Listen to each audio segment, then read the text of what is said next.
Mae'r diwydiant pysgota ni'n andros o bwysig i'n cymunedau ni yng Nghymru ac i gymunedau Dwyfor Meirionnydd. Mae gan y sector potensial aruthrol ac mae'n syndod cyson i mi nad ydy'r Llywodraeth yn gwneud mwy i fuddsoddi yn y sector a sicrhau i hyfywedd. Ges i'r fraint o fynd i bysgota Cymyched a Chrancod efo Siôn Williams allan o Borth Colmon dros yr ha, a gweld y cyfraniad rhyfeddol o ddiwaith o'n i wneud i'r economi leol, ond yn fwy na hynny i'r gymuned leol wrth iddo ddarparu bwyd rhagorol o ansawdd, yn iach ac yn llawn protein i gyflenwyr lleol. Wan, mae'r ddadl y pnawn yma yn galw i ddatblygu polisi pysgodfeydd a dyframaethu ymhellach.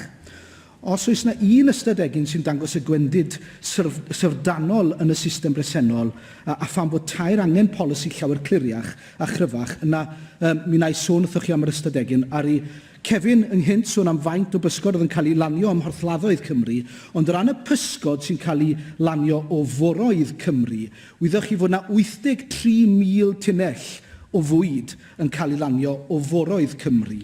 83,000. Ac o'r 83,000 yna, fel ddwedodd Kevin reit ar ddechrau'r drafodaeth, mae yna tua 4,000 neu weithiau 8,000 tunnell yn cael ei lanio gan bysgotwyr Cymru. Hynny ydy, mae llai na 10% o gynnyrch moroedd Cymru yn rhoi bydd economaidd uniongyrchol i gymunedau Cymru. Dyna ydy'r diffiniad o economi achdynol. Pa ddiwydiant arall fyddai'r Llywodraeth yn caniatáu i hyn ddigwydd iddo?